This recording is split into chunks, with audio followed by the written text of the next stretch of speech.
The definition of glass jaw in the sport of boxing is not having any punch resistance. The definition of glass jaw in boxing is not being able to take a punch. Devin Haney fanboys try to change that definition in 2024 just because Devin Haney kept on getting up after getting dropped. The definition stays the same.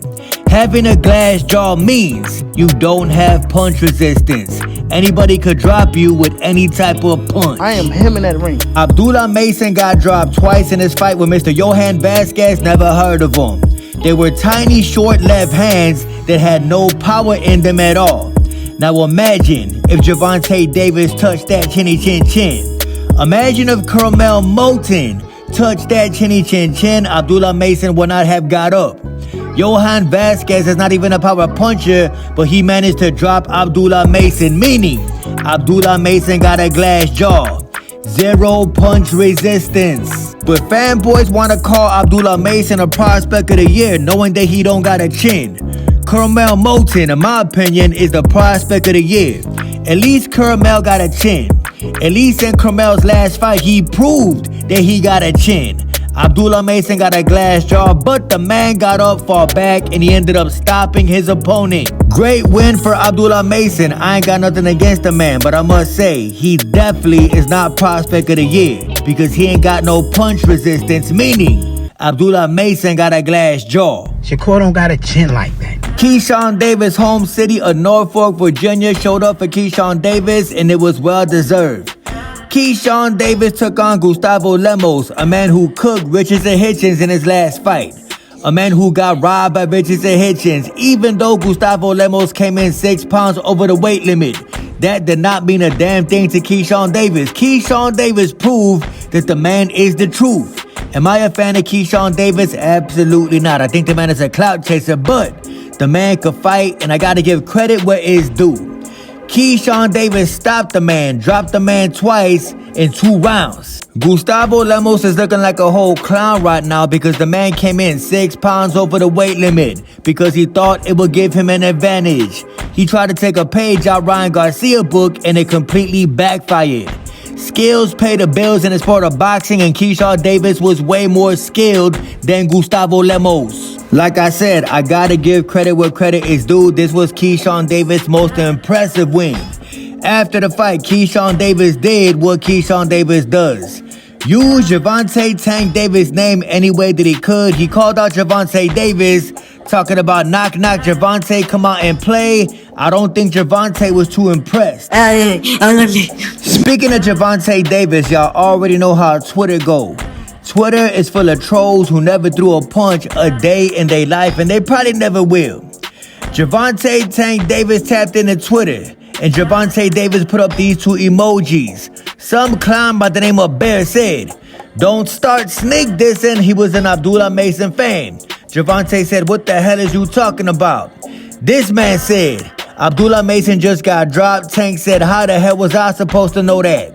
The clown on Twitter assumed that Gervonta Davis was sneak dissing Abdullah Mason. Carmel Moulton tapped into Twitter talking about, "I was training, what happened?" And people assumed that he was sneak dissing Abdullah Mason.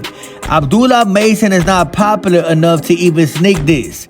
You gets no credit trying to clout chase a man that ain't got no clout. Carmel Moulton and Gervonta Davis was simply asking what happened because nobody fights on a Friday. Like, come on, mother. Ryan Garcia told Keyshawn Davis great performance, but as pretty much expected, the hype has already started. For Keyshawn Davis versus Gervonta Davis, the battle of the Davises.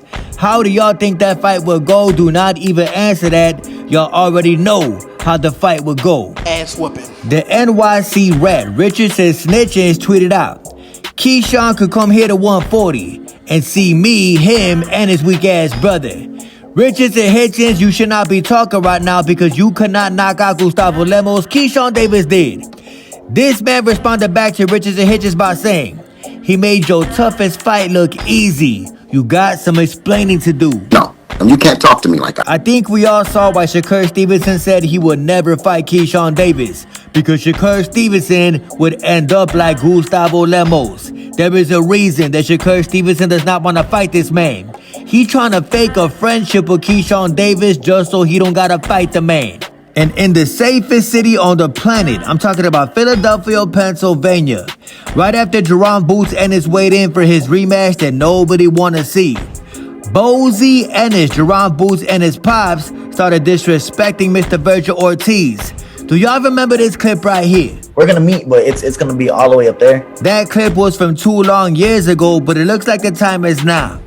Boxeo Ennis claimed that Virgil Ortiz Jr.'s team recently turned on an offer to face Jaron Boots Ennis. Now, why would Boxeo Ennis say a thing like that? Immediately, I'm talking instantaneously, Virgil Ortiz DM'd Boxeo Ennis.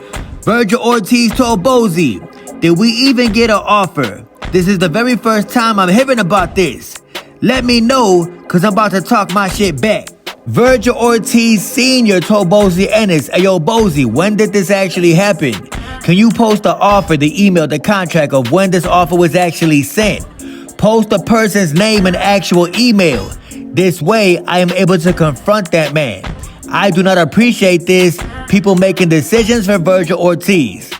Virgil Ortiz Sr. is trying to give Boxeo the benefit of the doubt, but deep down, I think that Boxeo Ennis ain't nothing but cap.